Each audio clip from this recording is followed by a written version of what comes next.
I'm Mr. Show Out TV, and I am a person in long-term recovery myself. Alcohol was my drug of choice. Now, this is a channel where we have interviews from people from all around the world, and they come on my platform to share their stories in the hopes to inspire and motivate others that is battling addiction. But today it's not about me.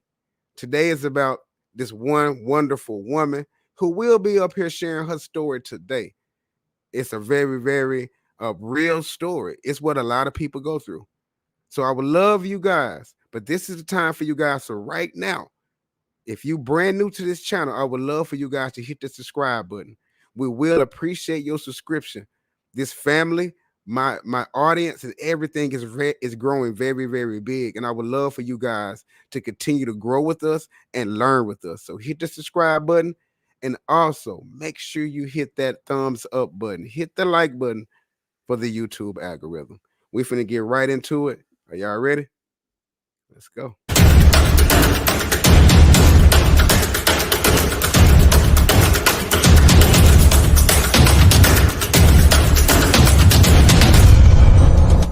And he was going there and just a nightmare, disrupting everything, yelling, crying, all kinds of stuff, you know, running out to the car to.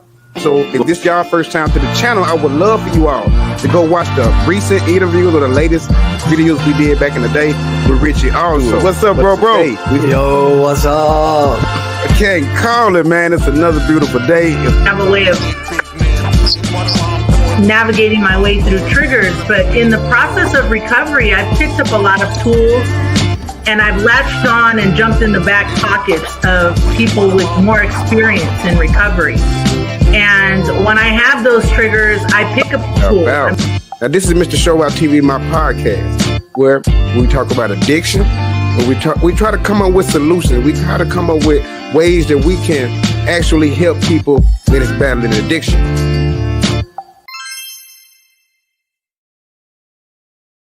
Welcome back, everybody. This is the Sober Gang Experience podcast, and today I got a very, very, very special friend of mine. She will be in the studio with us today, and she will be sharing her story. Now, this is a story that a lot of people can relate to, and I hope by the end of this episode that you guys will get something out of it that will add value to your life, because that's what it's about at the end of the day. Trying to find something. I hope that something in this episode will add value to your life. So sit back, go get your popcorn ready, go tell a friend, go tell your brother, go tell your sister that we're about to go live. So let's start. Thank you. What's going on? Hey, how are you? I'm doing fine. Thank you again for blessing me to come on this show today, because I know we finna have a great show. It's a Monday, and it's God's day, so we just finna unwind. And hey, Miss Lorretta, we finna rock out today. So I would love for you guys out there right now. We are going live. This is a live feed. Sometimes I do uploads, but today we're going live. So I would love for you guys, if you would love to comment in the comment box, and I will add your comments to the screen. So let's get right into this interview. Miss Lorretta. Hi, how are you? We're doing fine. I would love to start it off like this. Who is Lorretta? Well, that's an interesting question, because I feel that I'm in the process of just really being reintroduced to who Lorretta is. I went several years. I didn't use drugs as a kid or a teenager. So I started out life with some successes. You know, I was a mom. I went to college. I had a good career. I had a home, and so I feel that I got to live a little. I love art. I love to create. I'm a very, very compassionate person. I'm giving. I'm loving. I love to learn. I'm kind of an undercover nerd. Kind of read a dictionary, learn word of the day. I do that stuff. Can't believe I just admitted that, but I do. I love animals probably more than I love most people. I shouldn't say that out loud, but it's true. They're just so cute, sweet, innocent, and kind of like kids. Right. Just a curious person who goes about the world just open, wanting to learn, wanting to love, wanting to live, and just experience life to the fullest. Awesome. I love how you described it. I love how you described yourself. And we finna get into it. Can you tell us a little bit about you growing up?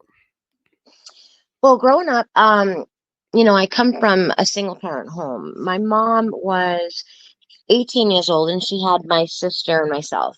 So she was very young. We lived in a rough part of New Bedford, Mass. I don't know if you know anything about that, but it's an interesting area. It has its own trials and tribulations growing up there. Never mind being from a single parent teen mom household. But she did really well. We always had a very clean home. There was always food on the table. There's a lot of rules. She was very strict. But I would say something was always missing for me. Nothing was ever just quite right. Mhm. Um, I was always longing for like my dad in my life. And, you know, I think I just struggled with that and I acted out quite a bit.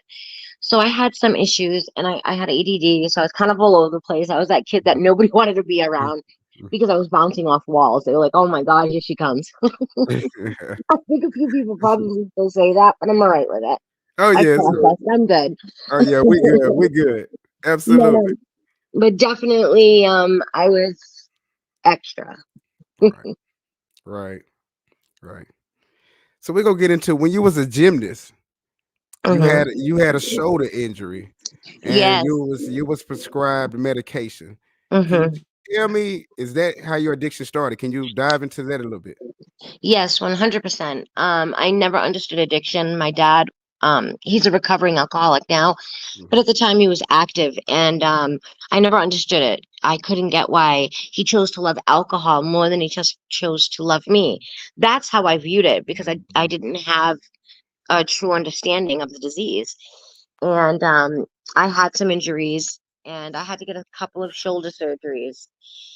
And I was sent to pain management clinic, and I thought there that they would teach you different ways to deal with your pain, ways that didn't involve narcotic medication. And I was wrong. But they presented me with this medication. It was called Oxycontin.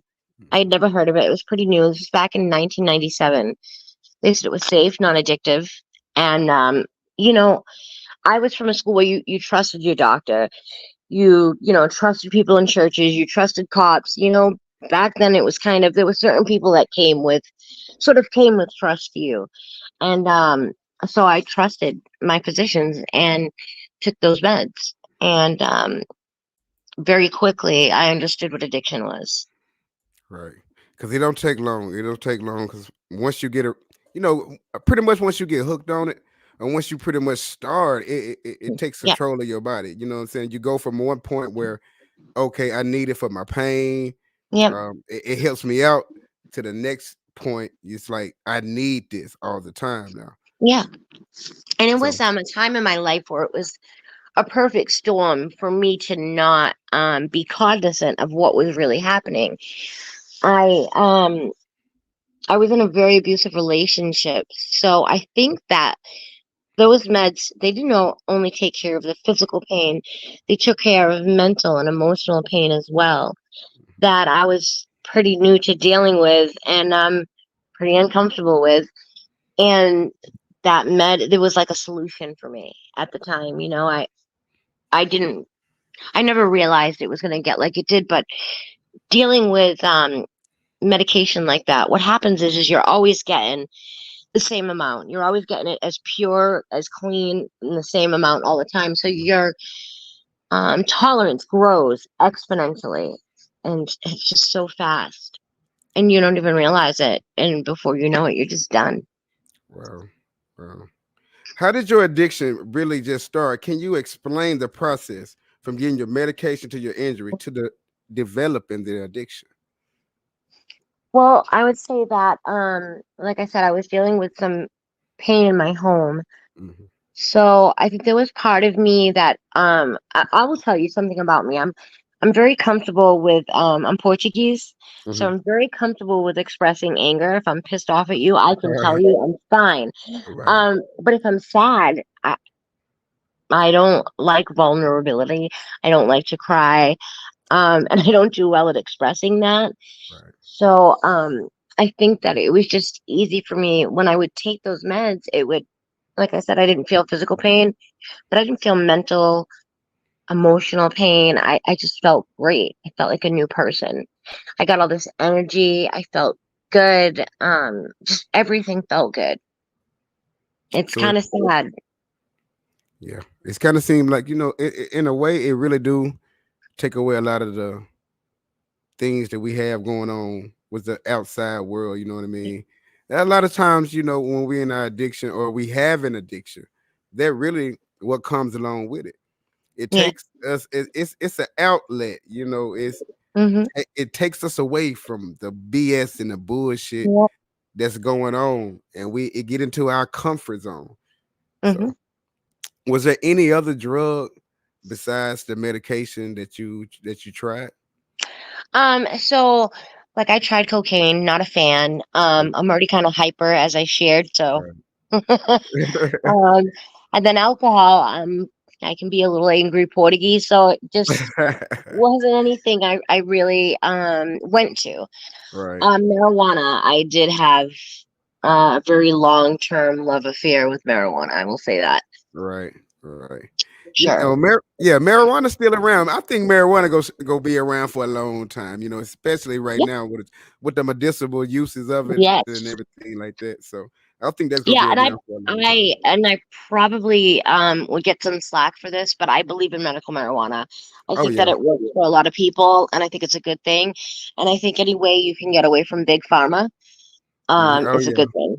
Absolutely. Absolutely. Absolutely. Can you describe the impact of your addiction that it had on your personal life and professional life? Well, I would say within 7 months of becoming addicted to OxyContin, um, I never had even a speeding ticket in my life, and I will tell you, I robbed two pharmacies, and I had two children. I wasn't present, and my addiction spoke to me in a way that it told me I should stay away from my children because I'm not good enough for them. They deserve better than me because your addiction wants to keep you sick, suffering, isolated. And Mhm. that's what it did. It did exactly that. It did its job for sure. And I ended up in prison for a significant amount of time. I did 3.5 years state in Massachusetts and 33 months federal. And I was a college student and a mom and a relatively good kid. I really didn't get into much trouble. Um, I was raised with a lot of discipline, so I didn't even mess with my mom, never mind authority figures. And here I am, heisting pharmacies.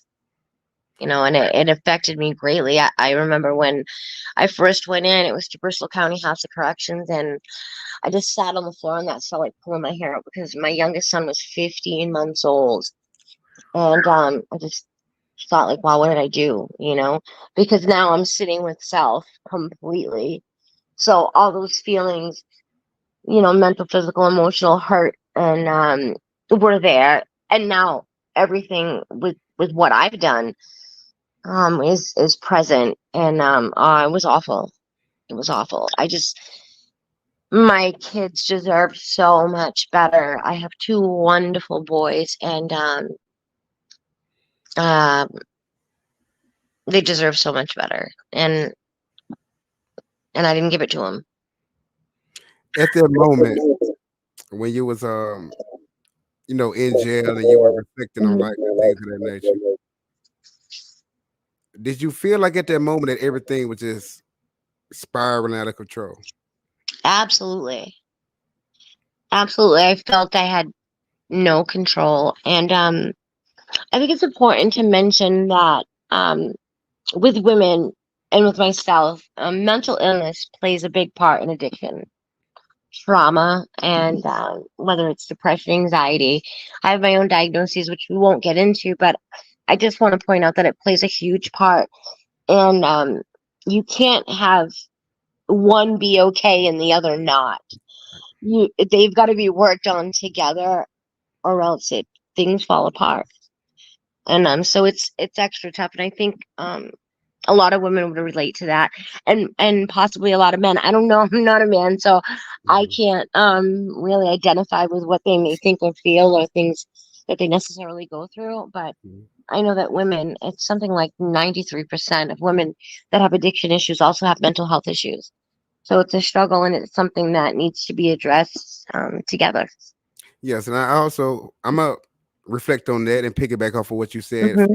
from the man's perspective as well. I really do think that it's the stigma in the society. So right now, as we go through in this world, that going to get therapy, going to counseling, it's bad or it Yeah. makes you look bad. It's a stigma, and I really think that we really need to get over that stigma because it's a lot of people that go through a lot of things that Yep. hold things in, and if a lot of people just go talk to somebody about it or try to get an understanding of why I'm feeling this way or why is this happening this way, a Yeah. lot of things will be a lot better instead of, it's a stigma that's saying that Yeah. if you go to counseling, there's something wrong with you with them things in nature. Yeah. So You're yeah, crazy or you're yeah, weak, etc. And I feel for men in this instance because I think for women it's more acceptable because we're just sort of known as the crazier sex, right? right, And I see a lot of men suffer alone, and that's awful. right. You know, lack of communication or feeling that they have to be, the savior or the boss or to handle everything and take care of everything, and that's terrible. If I can offer one bit of advice, just reach out and get that help Right. because you don't have to do it alone. You're not alone anymore, and you don't have to do this alone. And that's what I love to say. I love to tell a lot of people, like, when we are alone, I mean, you really need a support system. And Hmm. that's leading up to my next question as well. Having a good support system is very beneficial when you're going through counseling and therapy or even addiction. Because a lot Yeah. of times when you're going through this stuff by yourself, it can get hard, Loretta. It can get Mhm. very hard. So going on to the next question. How did your upbringing, especially your mom being a single mom and facing abusive relationships, shape your choices and experiences? Um, I think the biggest thing is my mother tried to instill like a lot of morals and values in us, and but one thing was she always like got married or felt she had to be with a man to be whole, and instantly married again and again, and you know, if, and she was a bad bitch all by herself. Sorry, I don't know if I can say that, but You can say it, girl. yeah, Say it. and so I think that I grew up thinking that I was supposed to get married, have children, and be like some kind of housewife. And I think that caused some discord within me because, I'm that undercover nerd. I like to learn. I want to grow. I want success. I'm a worker. I'm a hard worker. I take pride in my work, and I'm always working towards like a better future, a better me, trying to be the best me that I can possibly be. And so I felt sort of stagnant. So I don't think that was meant to be my path. But Mhm. from watching my mother, and I have an older sister who is near and dear to my heart, and she did everything pretty much right. Married her first boyfriend. She's only been with one person. They've got two kids, the house, the dog, the cat. Yeah, It the was whole nine. yeah, Mhm. it was a lot to live up to, and I thought that that was what I was supposed to do, and I didn't think there was any deviation from it, and I think that caused a lot of discord, in my head and my heart. And another thing was, um, I thought when I was really young that I should know what I want to be. I should be on this path, Mhm. have my career by 25, 26, and that's just not feasible. I'll tell you, I'm 49, Mhm. and I still sometimes don't know what I want to be when I grow up, and that's okay because I can change. Oh yeah, most definitely. You Most know, definitely. Most definitely. Yeah, yeah. And you do not look your age. You look beautiful. You are thank beautiful. you. You're welcome. You're more than welcome. So, did you ever get a chance to tell your sister that, because a lot of times when we in our addiction too, or people just in general, well, we'll look at another person's life, and especially like on Facebook and social media. I think Mhm. this is very common for us and people that's going through something. You will be flicking through your Facebook, or Instagram and you see your classmates life and you Mhm. see how good they doing. They got the house, they got the dog, and you get a little, a little Mhm. anxiety and depression comes over you because you probably sitting there in your addiction and everything in your life, in our life, it be totally shit, is known to call it. And so sometimes, did you ever get a chance to just talk to your sister about that? I think that I have talked to her, and my mother always explains that, like, my it's just a sibling thing. Like, my sister would look Uh, at me like, what was my problem? Why did I have these addiction issues? right, I right. was pretty and I'm fit and went after what I wanted, and what was my issue? And I looked at her. It's just that outside looking in type of thing. But we Okay, did talk, and I just found that everybody has their issues, and not everything is surface level. More will be revealed. There's more than meets the eye. absolutely, absolutely. Okay, I got the next question for you, Loretta. And I would love to say you're doing an awesome job. We doing an awesome job. You're welcome. Okay.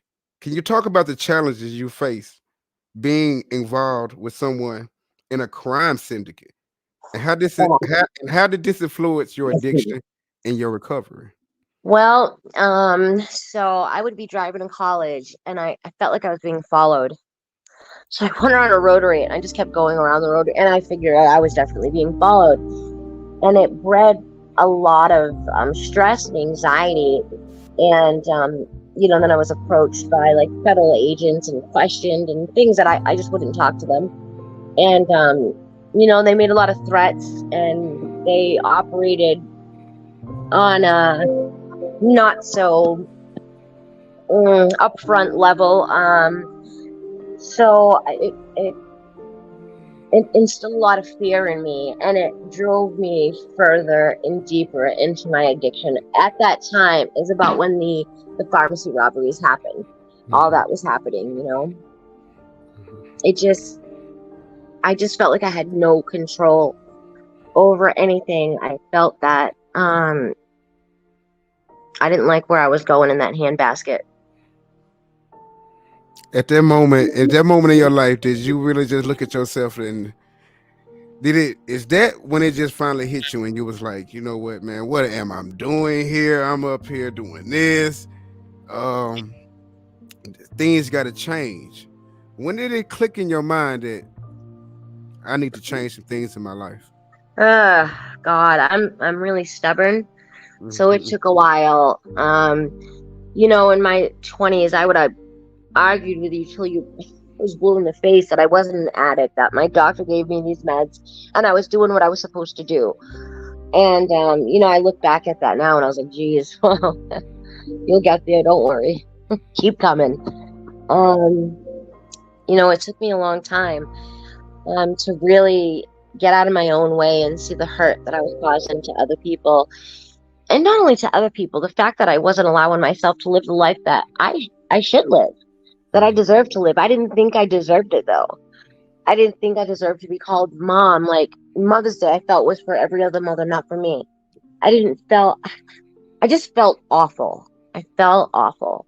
And it took me a while to realize. I went to a program, I'd say in 2006, September 2006. And when I got to that program, it's up north here in northern New Hampshire. It used to be called Friendship House. And I hadn't cried for about 4 years. I'd come out of prison and I just shut off. And I would say about 20 days into that program, I started crying, and oh man, I couldn't stop. Everything made me cry. All of a sudden, all this emotion came up, and I began to feel again. And I realized that I gotta fix this.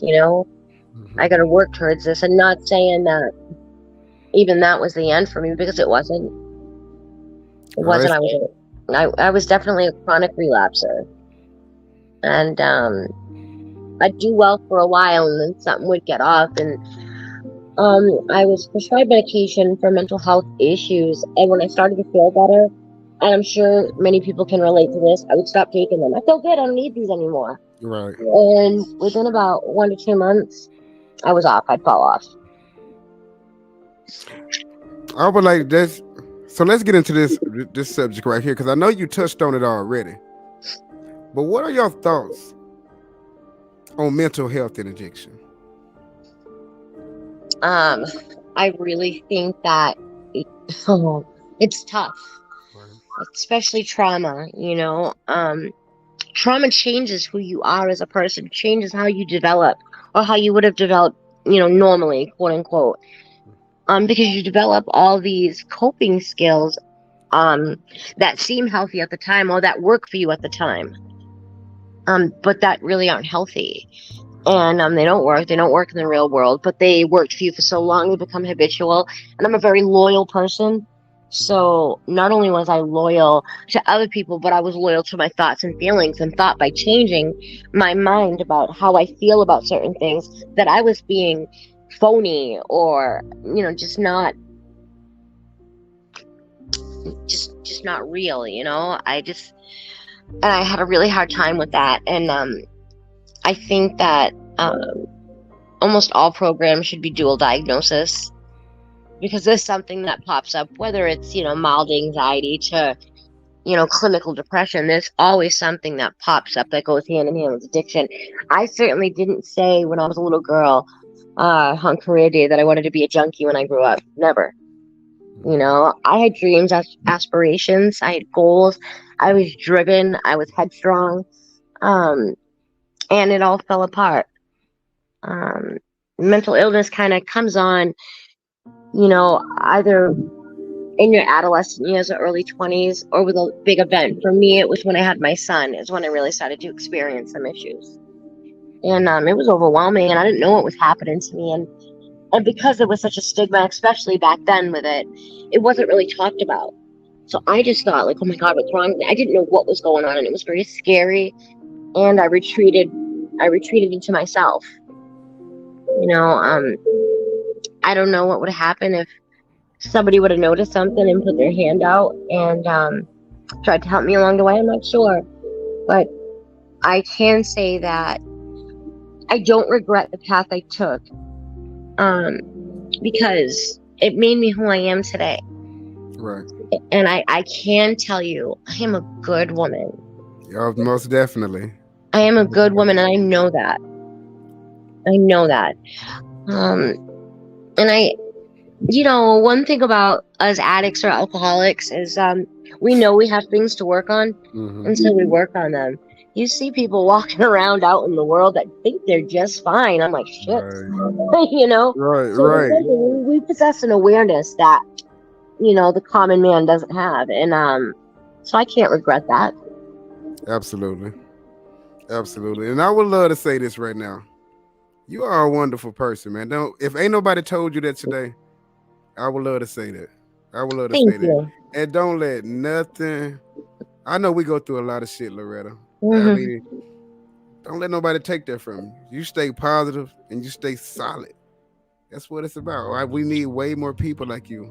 We need a lot more people like you to stand up and yell and scream this recovery.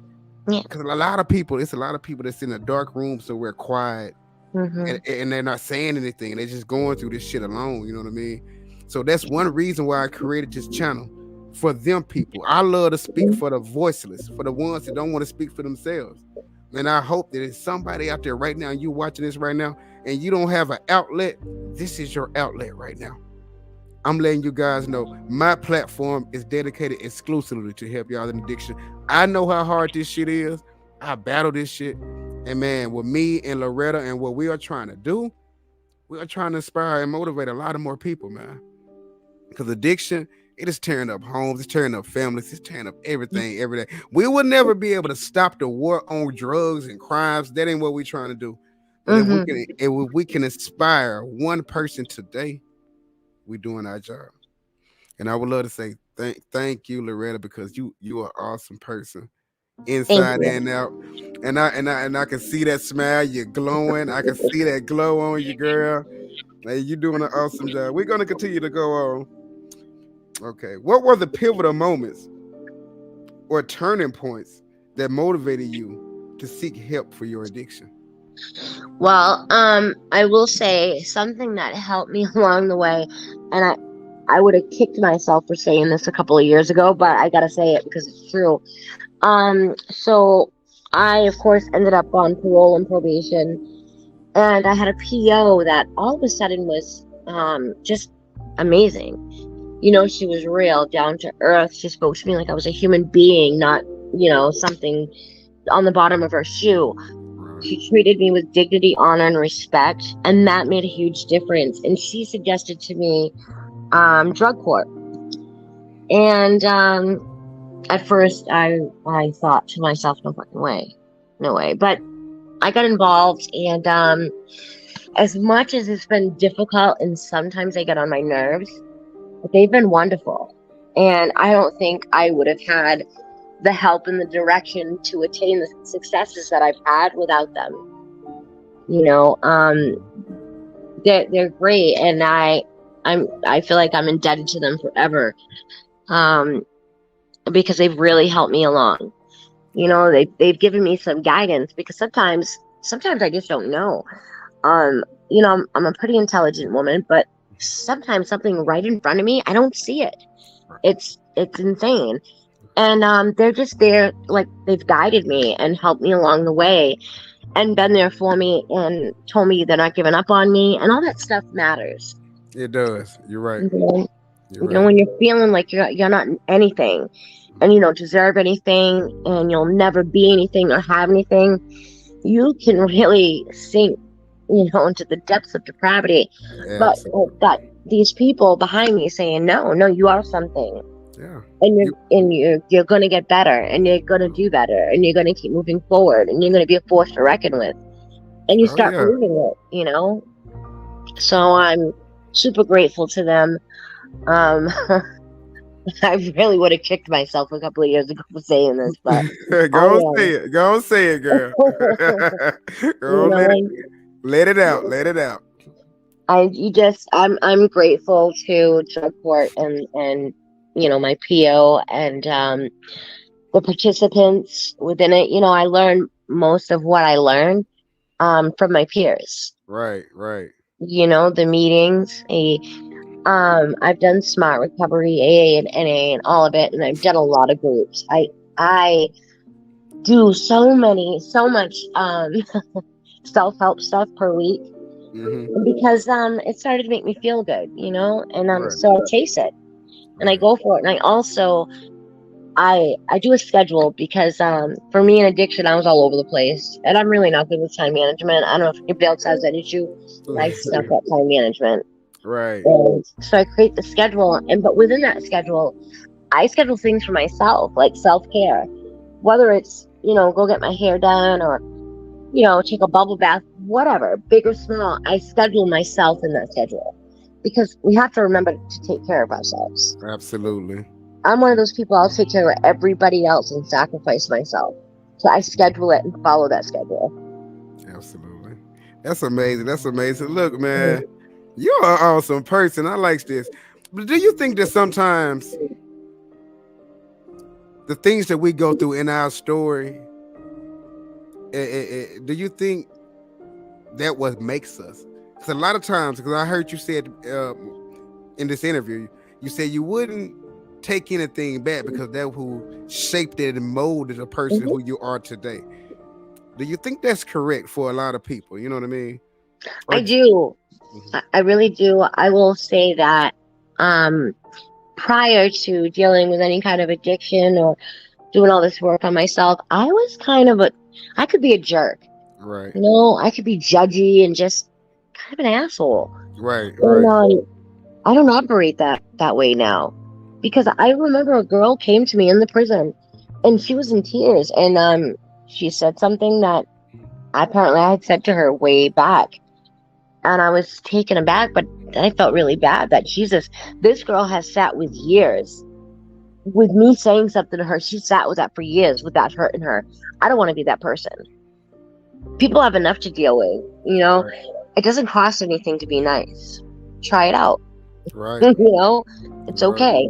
There's so many people who will kick you while you're down, and I can't vibe with that. I don't do bullies and just being Yeah, mean. I don't either. I don't Nope, either. I don't not at either. all. I used to hate that shit, Yep. even in grade school and stuff like that, Mhm. man. Because the same people that these people used to bully Yep. are the owners and CEOs of these Fortune 500 companies that Yep. these people try to get a job to go get. You know what I mean? Yep. But that's just I don't know. I don't know. But you're doing an awesome job. I like to say that. Thanks. Yes, ma'am. How did you find support and resources needed to overcome your addiction? Well, for me, it was drug court made it easy, Mhm. but there's also in this state, and I'm not sure about other states, but in New Hampshire, you can dial 211 and get a lot of resources. And there's Doorway, and then there's Serenity Center up in Littleton, New Hampshire. There's Hope for New Hampshire Recovery. There's so many different things that have popped up to help people, and I've always I always got a sponsor. I just never called her or anything. So I know it can be kind of scary to reach out, because when you're feeling like you ain't shit or you're not anything, you're junk. How do you reach out? Like, how do you put yourself first to get help? So for me, I surrounded myself with those people in the meetings, the people that, if I saw a woman and I admired her, then I would go and introduce myself to her. I'd want to talk to her. I want to know how she got where she got to, what she do, how'd she make it, what were the steps she took. So just kind of opening up and talking to people. I think that's very important too. Meeting people, creating relationships. Because I know one thing, since I've started my journey, my recovery, and I've been 2 years clean, Lorretta. 2 years sober, 2 years clean. Congratulations. Thank you. I'm currently in college. I'm starting my own business. I'm trying to start this halfway house in my city that I'm at. That's amazing. And all of these things that I'm going through and I'm pursuing, and the wonderful people that I have on this channel, the wonderful people that I interview, I would have never met any of these people if I was out there doing my bullshit, Loretta. You know what I mean? I wouldn't have met none of these wonderful people, man. It's all about networking and connecting. And I think that is very, very pivotal in what we do, and trying to remain sober and trying to remain clean. It's that. If that make any sense to you. Absolutely. Yeah. So I just want to say I'm proud of you. Congratulations. You so much. Thank you. I have a small housekeeping business. Right. And at first going out to get accounts was a little scary because I had a reputation in town. People see me messed up. Right. But I came to this place called the Jack-O-Lantern in Woodstock, and the woman, and God rest her soul, she passed away last year. She was near and dear to my heart. Maria, she, hired me and just believed in me and went with it. And, that the other woman that works there, Priscilla, I just got these wonderful women in my life that believed in me. And I, too, am back in college going for my master's degree to be a licensed mental health counselor, a LADAC. They're supposed to combine the two credentials now. So either or. And, I'm part of the lawsuit against Purdue Pharma. Okay. Yeah. Okay. Yeah, they need to pay for what they did. Yeah, don't forget about me either. When that come in, don't forget about a little person like me. I too want to open a facility, and I thought there's more single fathers up in New Hampshire that have custody of their kids than most states, but there's no programs for fathers and children or families in recovery. And I thought, it's a family disease. They teach you it's a family disease. Why can't the family come recover together? Why can't it be like a small efficiency apartment where mom, dad, kids, dog comes and you get your classes and your recovery and you have to do certain things? And my dream is to start something like that. I want to continue to help people. Dope. You're going to do it. I see. You know what, man? Sometimes you can see the change on somebody, and I really see it on you, Loretta. I really do. And I really do. And I love it. It's just, It's radiating off of you. I can just see it, and I love it. Now, the next question: what strategies or coping mechanisms have you found most effective in maintaining your sobriety? So, you know, the opposite of addiction is connection, is what I'm told. So I'm not a very people-y person, or I wasn't. Um, I would tell you I'd rather befriend an ant than a human being. Right. Through addiction, of course, I put myself in situations that set me up to get robbed. It's just all kinds of horrible things. So I kind of shut down with human beings. But the thing is that you've got to connect. I had to connect. I had to communicate. And it's still, I'm a work in progress. Right. I've got to remind myself to reach out and communicate with people. And sometimes I feel awkward. Like, hey, hi, how's the weather? I don't even know what to say. But just start a conversation. Regardless, it'll get easier. And you'll get more comfortable doing it. But I think that's very important, is keeping connection and keeping those people around you. Because first of all, people that love and care about you will hold you accountable and not co-sign your bullshit. And that's what I needed. And I think in addiction, it's what we addicts need. Oh yeah. Yeah, we need to hear the truth. We need to hear the strong, hard truth, because so many times in this addiction, we done got over on a lot of people. We done we done played a lot of people. We done lied and manipulated a lot of people. So it comes to that time where we need to hear the strong truth about our shit. You know what I mean? For sure. And even if it coming from family members or whoever it may be, sometimes we need to hear that. I will say though that the idea of like tough love, I don't really vibe with that. I think you need to be open, honest, and not sugarcoat things. But you also you don't need to be mean. I see so many people that just get nasty to people that are sick and suffering. Right. Yeah, like you said. We don't know what just happened. She should be back.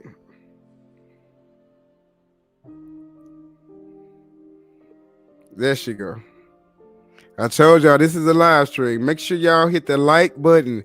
If y'all brand new to this page, I knew you was gonna come back. Make sure y'all if y'all brand new to this channel right now, this is the Sober Gang Experience podcast, where we are doing a live show. And when you do a live show, things like that happen. This is live. So make sure y'all take the time out right now to press that like button. And if you're brand new to the channel, subscribe, because we are rocking out with Miss Lorretta. That's how we do it over here on the Sober Gang Experience podcast. So, Miss Lorretta, I got another question for you. Okay. How have your experiences impacted your relationship with friends and family? Well, they were severely fractured for quite some time. And I found that the more they see me healthy and doing the right thing, the better it gets. I will say, if I don't call for a few days, my mom gets nervous, and sometimes I get a little frustrated with that. It's like, give me a break. You want us to change. You give us these programs, so you tell us that we can change. But first thing that they go back to is like, oh, something's happening. And it's not always the case. But, I just got to have grace for those in my life, because, I did put them through a lot. Scared them a lot, and grace. Absolutely. That's the word of the day. Absolutely. I love that one. Looking back, what advice would you give to someone who is maybe facing the same situations with addiction? What advice? And to get help, to reach out. You don't have to do this alone. You're loved, you're worth love. You matter, you're worth it. Go to those meetings, connect. Because not everything, it's not cookie cutter. Maybe Smart Recovery and NA works for me, and it might not work for somebody else. But find what works for you, and don't give up before the miracle happens. Because, I was a hot mess. I never thought I'd be where I'm at today. And it's not perfect, and I don't always do things. I definitely don't do them gracefully. But I always get back up and keep moving forward. And so don't give up. You're worth a beautiful life. You deserve to live a beautiful life free from substances. Absolutely. That was beautiful. So we finna get into the fun part. We finna get into the part where we finna get to know Miss Lorretta. Okay. What makes you smile, Lorretta? What makes you smile about your sobriety? Just being present and experiencing things. I have two cats, Kitten and Ritz.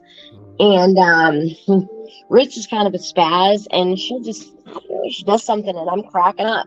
Whereas, in my addiction, I wouldn't have noticed. I would have been pissed off she was in my way or something. Just experience in life makes me smile. Nature. I live in the White Mountains, and it is beautiful up here. Mm-hmm. It's unsurpassed beauty for sure. Absolutely beautiful. Okay, finish this question. Mm-hmm. My name is Lorretta, and I am. I'm a beast. Ooh, love it, love it, love it, love it. Today, I have discovered that I am. I am worthy and worth it, and worth having a beautiful life. I deserve it. Absolutely, absolutely. And like I say this at the beginning when I interview people, and I also bring it back. So I'm gonna bring this question back to you. Who is Lorretta?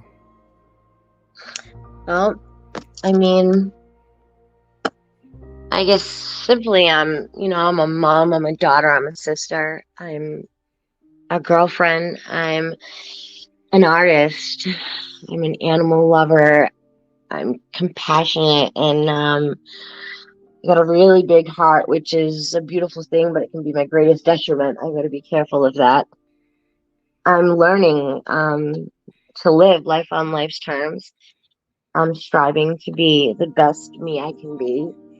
I'm looking forward to my years ahead of me. I'm looking forward to, breathing. I'm looking forward to nature, to everything, to the moon. Like, I'm just open.